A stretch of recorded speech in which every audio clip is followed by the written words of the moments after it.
Môre, goeiemiddag of heel waarskynlik goeienaand. Vandag se video gaan oor die reguit lyn. Ons praat 'n bietjie oor grafieke.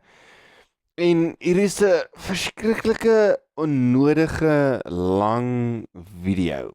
Ek sê dit want ek dink dit.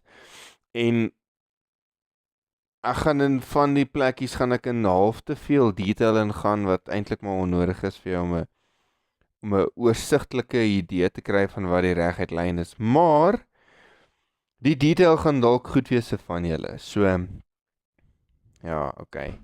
Dan is daar een voorbeeld waarna ons gaan kyk en ja, dis omtrent dit. So, ons begin. Of ons begin nie, maar ek gee vir jou die idee van waar ons gaan werk. Die eerste ding waaroor ons gaan praat is die kartetiese vlak. Ek dink daai moet kartetiese. Ek dink ek spel dit verkeerd op die ander slide, want hierdie een klink reg. Dan gaan ons praat oor die standaard vorm van die reguit lyn, so wat beteken die y, die x, die m en die c en ook hoe beïnvloed dit my grafiek. Ons gaan in diepte daarin kyk. Dis die onnodige detail waarvan ek praat en dan gaan ons 'n voorbeeld doen. 'n Enkele een voorbeeld. So, kom ons begin. Daar's dit jy gesê ek het hom verkeerd gespel. Kartesiese. Sê ek, is dit siese? Ek weet nie. Ek dink amper dis tiese. Kartetiese vlak en ek spel hom hier verkeerd. Ek het in 'n ander slide gesê is not a chance. Ek dink ek het hom verkeerd gespel en nou weet ek het hom hierso verkeerd gespel en nou moet ek nog steeds na die slide toe gaan en vir julle om verskoning vra want ek het hom verkeerd gespel. So ek jammer. Maar ons werk oor die kartetiese vlak. As jy nog nooit van hom geleer het nie, dit is basies 'n grafiekvlak. En hy begin by die begin. Letterlik by 'n oorsprong wat ons punt 00 noem. Nou in 4 rigtings vanuit hierdie punt uit strek hierdie vlak. So in die eerste 2 is my x-as. So links, die x-as gaan links en hy gaan ook regs. Links is hy negatief, regs is hy positief. En in bo en op is dit my y-as. Af is negatief en op is positief. Nou hierdie vlak kan jy sien, imagine dis 'n groot paai wat ons nou net ons het 'n mes gevat en ons het hom op hierdie 2 lyne gesny. Kan jy sien ek het dan basies die ding opgedeel in 4 dele. Die eerste deel, die noem ons die eerste kwadrant, die eerste deel noem ons die eerste kwadrant en dit gaan regs bo wees. Sien? Dis kwadrant 1. Ons sê 4 dele, maar ons sê ook 4 kwadrante. So in sy eerste kwadrant is daar regs bo. Dan beweeg ons anti-kloksgewys, so ons beweeg van regs na links toe, ons bly bo en dit ons noem hom kwadrant 2, dan kwadrant 3 onder hom en regs in hom kwadrant 4. Ja, nou weet jy alles van die kartesiese vlak. Nee, ek joke, ek doen nie, maar alles wat nodig is vir die video. Kom ons fokus nou op die standaard vorm van die reguit lyn. Standaard vorm beteken maar net, dit is die vorm waarin ek hom kan skryf, waarvan af ek sekere dingetjies kan lees, nee, waarvan af sekere dinge vir my baie blaatant gaan wees. Hierdie dinge gaan die volgende wees. Dit gaan die M en die C wees, wat vir my baie blaatant gaan wees, as hy nou in standaard vorm is. Maar hierdie is wat ons noem die standaard vorm van 'n reguit lyn. Dit beteken van uit hierdie kan ek alles neerskryf. En dit beteken ook, jy moet hom altyd so gaan neerskryf. Soms gaan dit gebeur, wat jy vir een of ander rede besluit om daai C voor die X te skryf, wat jy nie moet doen nie. Jy moet altyd, en in elke liewe geval, moet jy jou term wat die X het, eers skryf en jou term sonder die X, tweede. Dis net etiket, as ek dit so kan noem, as dit kom by wiskunde en die standaardvorm van die reguit lyn. Nou, Wat beteken al hierdie goedjies? Daar's nou 5 veranderlikes in hierdie vergelyking. 1, 2, 3, 4. Daar's 4 veranderlikes in hierdie vergelyking. En ons gaan dit vinnig kyk na wat beteken elkeen van hulle. So, die y, as ons begin lees van links na regs, imagine jy het 'n reguit lyn, omdat ek het vir julle daai 4 kwadrante net nou gewys, trek 'n random, verskoon my, trek lukraak, wat mooi die Afrikaanse woord is vir random, trek lukraak 'n reguit lyn oor daai kwadrante. Dit hoef nie noodwendig deur die oorsprong te gaan nie, maar trek hom net, right? Enige plek op daai lyn wat ek getrek het, gaan ek 'n y punt kan kry. So, daai lyn bestaan uit klomp x en y punte. Nou, y is een van hulle. Iewers, en hy kan ook almal van hulle wees. M in ons vergelykingkie is die helling van die grafiek. Jy sal ook hoor dit is die gradiënt of nee, dis net daai twee, gradiënt of helling. Ons sê ook gradiënt. So as jou onderwyser sê gradiënt plaas in helling, moet jy vir sê ek het jy verkeerd geleer nie. En dan volgende een is ons x. Soos wat ons enige y-punt op die reguit lyn gaan wees, gaan x enige x-punt op die reguit lyn wees. En laaste, maar nie die minste nie, is dit die c. Die c is waar hy die y-afsnit sny. Ek sal vir julle mooi wys in 'n ander video hoe werk dit uit. Verskoon.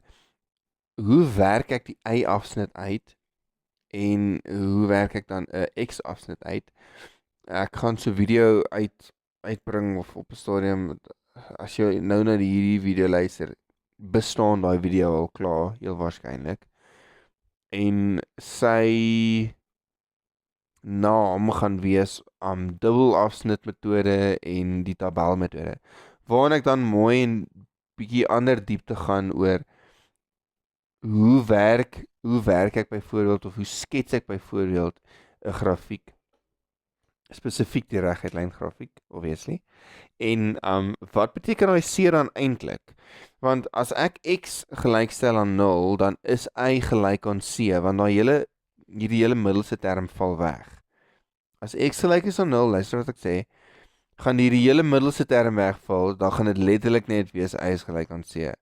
Maar dis inligting vir 'n ander video, so gaan kyk daai in, verstaan hom, en dan gee vir iemand 'n high five, ek weet nie. So, volgende, kom ons, soos ek gesê het, ons gaan nou bespreek wat is die effek van elkeen van hulle op die reguit lyn.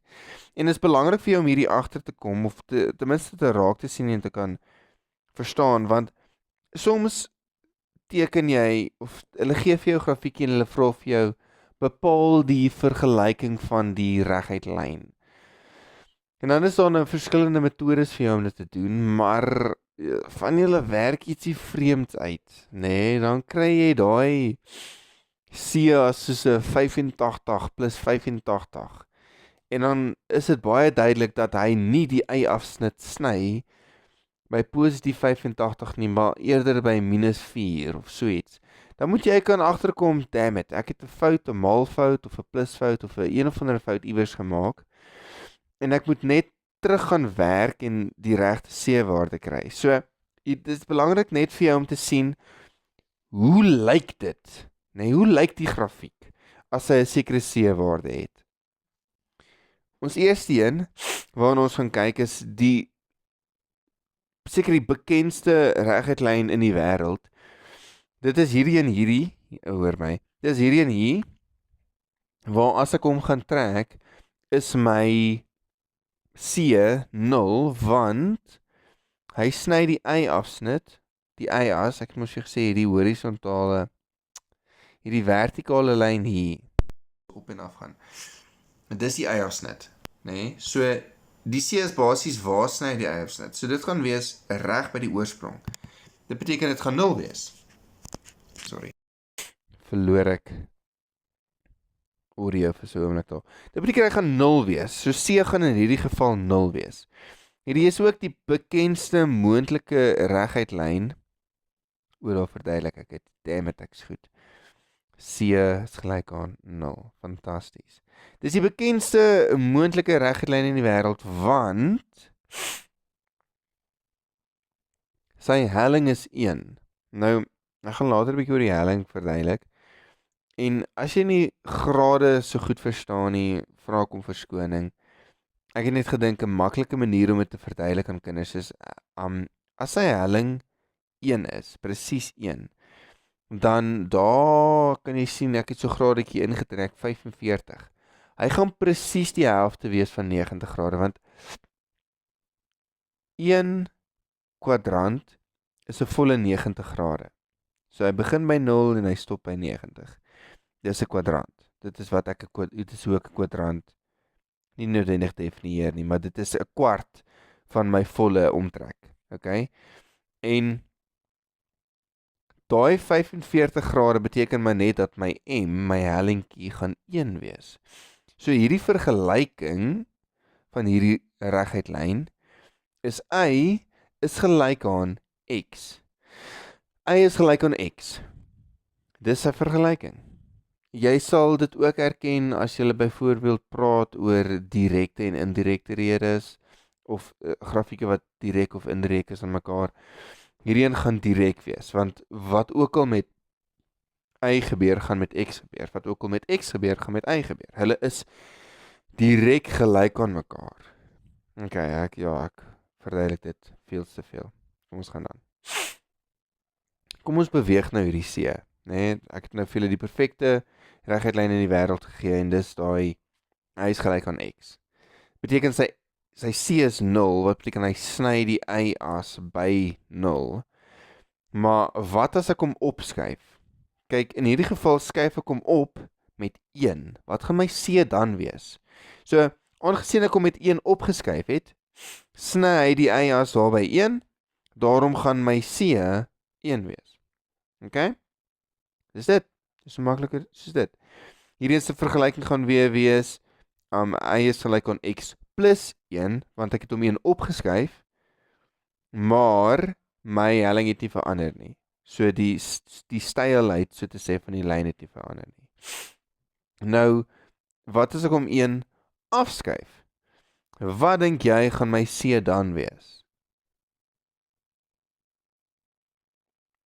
Geen antwoord nie, niks antwoord nie, niemand bereid nie. Die antwoord gaan -1 wees. As jy gesê het -1, fantasties, jy is 'n genius. So, -1, wat beteken dat hierdie funksie, hierdie lyn, hierdie grafiekie, se funksie gaan wees, Y is gelyk aan X, -1. Kan jy sien my M het nog glad nie verander nie. My helling is nog presies dieselfde. Okay, nou gaan ek vir julle 'n klomp daar neergooi. Vir enige vertikale verskywing. 1. Ek doen dit 1 vir 1. Ek het gedink ek trek al 3 van hulle. Maar kyk, hierdie en ek skuif hom op. Ek skuif hom 3 plekkies op, wat beteken hy sny by C. Wil jy raai wat gaan sy vergelyking wees? Ek sal nou wys. Hierdie en hier skuif ek 2 af. So sy C gaan wees 2, -2. En dan die volgende een skuif ek 3 af. Kyk, hy sny die Y-as daar by 3. Dat beteken sy C gaan wees -3. So, die vergelyking van die boonste een, C is gelyk aan 3, gaan wees, Y is gelyk aan X plus 3, want hy 3 opgeskuif. Okay? Die volgende een wat ek 2 afgeskuif het, gaan wees, Y is gelyk aan X -2, want hy skuif 2 af. En die een onder hom, Y is gelyk aan X -3. Sien jy dat niks van die M verander nie, die X en die Y is presies waar hulle moet staan, al wat verander is my C, my oranje waarde. Volgende, kom ons kyk na wat is M. M het ek gesê is die gradiënt, of so te sê die helling. Dit bepaal hoe styl 'n grafiekie gaan wees. Nee, so die helling bepaal die stylheid, soos ek gesê het. Kan ek vir jou vra, wat se een van daai 3 dink jy is meer styl? As jy sukkel om daai vraag te beantwoord, het jy nog nie fiets gery nie. Want as jy fietser ry, imagine ons 'n fietsmannetjie daar, en hy ry in daai rigting, wat sien sou moeiliker wees om op te ry? Nie daai nie. Dis nie die moeilikste een nie. Alhoewel dit baie moeilik is, ek sal nie daai opdraande kan ry nie, is hierdie een amper 2 keer moeiliker en daai een amper 6 keer moeiliker. Wie kan op daai een opry? So, daai laaste een is die stylste, so te sê. Nou, hoe werk mens helling uit? Hierdie gaan dalk bietjie triekie wees vir van julle, want soos ek weet nie, in alle eerlikheid weet ek nie hoekom dit triekie gaan wees nie, maar ons het 'n klein vergelykingkie vir hom. Dit is y2 minus y1 op x2 minus x1. Dink so daaraan, as jy vergeet wat se een kom bo, die x of die y. Ek het hom iewers het iemand vir my gesê dis rise over run. So rise is die x want hoor my, is die y want dis op en af en run, ek kan dit op 'n plat vlak hardloop en dis die horisontale lyn, die x. So rise over run. Nou as ek vir jou 'n lyn gee en ek sê vir jou hierdie lyn sny deur daai 2 punte. Okay, hy sny deur -2 by die x en 2 by die y. En ek vra vir jou bereken vir my sy helling. Dan gaan jy die volgende metode moet volg. Jy het 2 punte nodig. Dit hoort vir jou genoeg. Hoe sê ek dit? Dit hoort vir jou duidelik genoeg te wees. x2 en y1. Wat sê ek? x2 en y2. Daar is 1 punt. Dit is 'n punt. Dis nie verskillende punte nie, dis 1 punt daai. En y1 en x1, kan jy sien hierdie ouetjies, hierdie 2 punte wat ek hier het, hy het 'n x, hierdie -2 het 'n x en hy het 'n y, so hy is net 0. En hierdie 2 wat 'n y is, het ook 'n x-waarde, dis net 0. Nou as ek hulle in gaan vervang, gaan ek die volgende kry. Okay, ek gaan dit nog nie in vervang nie, sorry. Ek spring myself voor want 'n baie belangrike ding en ek vertel dit selfs vir die soos die graad 12s en die graad wat ook al is, gaan noem jou punte. Op jou grafiekie skryf daar vir jouself x1 en y1 en x2 en y2. Dit help. Dit help regtig baie want nou kan ek dit net gaan invervang. In y2 se plek skryf ek my 2. In y1 se plek skryf ek my 0. In x2 se plek skryf ek my 0 en in x1 se plek skryf ek my -2. Kan jy sien dat ek het dieselfde punte onder mekaar. Dis baie belangrik. Hulle kan nie kruis nie. Jy kan nie 1 punt hier en die ander punt daar nie, dat hulle so oor mekaar kruis nie. Hulle moet direk onder mekaar wees. As hulle nie is nie, het jy iets verkeerd gedoen. Hierdie antwoord as jy hom in jou sakdoek kan intik, gee vir jou 1. So dit is 'n perfekte helling van 45 grade. Maak dit sin? Ek hoop dit maak sin. Geef jou nog so enetjie. Ek dink ek het vergeet wat ek hier verduidelik. Gewoonlik as hy so loop, nê, so die ene, kyk die ene gaan na 1 toe en die 2 gaan na 2 toe. Dan is sy helling altyd 1. Okay, dit is baie belangrik vir jou om dit te weet. Want, ja, ek weet nie, dit is nie noodwendig baie belangrik vir jou om dit te weet nie. Maar, dis daai vergelyking waarvan ons net nou gepraat het. Kom ons sê, ek sal glo by die eerste voorbeeld. Kom ons sê, ek geef jou so grafiekie, nee, so reguit lyn. En ek sê vir jou, hierdie reguit lyn, sny 2 punte, hy sny die punt -6 en -3, en hy sny die ander punt 2 en 4 daarbo. En ek vra vir jou, bereken vir my die vergelyking van die grafiek. Bepaal die vergelyking van die reguit lyn. Dan begin jy met hierdie een. y2 minus y1 op x2 minus x1. 1. Jy skryf vir my neer, dis die twee vergelykings wat jy gebruik, maar jy gaan skryf hulle vir my neer, en jy kies vir my jou x1 en jou y1, en jou x2 en jou y2. Asseblief, gaan skryf dit net na neer. Ek weet dit voel vertraag en jy voel miskien 'n bietjie stupid, maar ek sien graad 12s wat daai twee omruil. En dan sê ek vir hom, gaan skryf jou daar neer. En dan is daai graad 12 te trots om net te gaan skryf x1 en x2 en y1 en y2, dat hy dit nie daar neer wil geskryf nie, maar hy hou aan om die fout te maak, en dan dink ek, wat is fout met hierdie kind? So, skryf dit net vir jou neer, los jou trots by die huis, wees 'n, amper sê ek 'n man, wees 'n man. Wees net, hou net 'n ruggraat en doen bietjie eenvoudige goedjies. As jy sukkel daarmee, vat die maklike metodes. Come on. Dan gaan skryf jy dit net in. Dit is so maklik soos dit. Jy skryf net daar in, jy tik dit in jou selfrekenaar en jy kry so vreemde waarde. Maar kyk, dis belangrik om op te let dat my punte wat dieselfde is, lê by mekaar. Hulle oorkruis nie. Ek moes dalk 'n voorbeeld gemaak het waar hulle oorkruis. Net sodat jy, dit gaan nooit oorkruis nie, maar net sodat jy sien hoe dit lyk as dit regtig verkeerd gedoen word. So, hulle oorkruis nie, hulle het niks in daai opsigte met mekaar te doen nie. En dan kry ek my vergelyking se helling, of my reguit lyn se helling as 7 op 8. Dit lyk weird, maar as jy alles reg gedoen het, kan jy vertroue hê in jouself dat dit die regte waarde is. In graad 8 gaan jy nooit so helling kry nie. Nooit nie. Nie in graad 8 nie, dalk nie in graad 9 nie, definitief in die ander jare. Maar dis baie selde, hulle gaan vir jou 'n mooi ingee, soos 2 of iets, of selfs net 'n half. 7 op 8 is ongemaklik. Maar dit beteken, as ek hom nou gaan vervang in my standaard vergelyking in M, gaan hy daar lê. 'n normale vergelyking, hoopelik het jy in die vorige slides gesien, is y is gelyk aan een of ander x-waarde plus 'n getal. Sien jy, hier het ek nie 'n getal nie, hier het ek 'n c.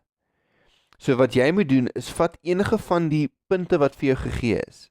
Daai -6 of -3, of die ander punt, 2, 4.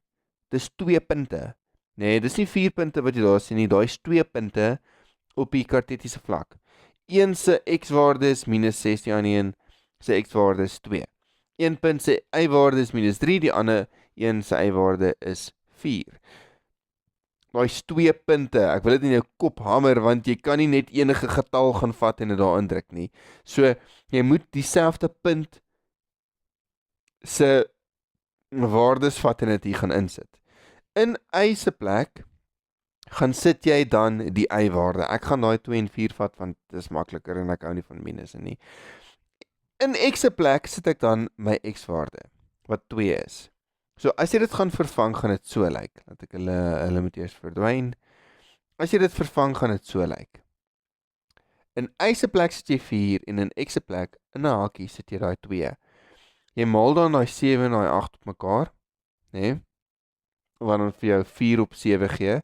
En dan bring jy hom oor na jou linkerkant toe, wat hom 'n minus maak. Hy is 'n plus aan die regterkant, hy word 'n minus aan die linkerkant. So dis 4 minus 7 op 4.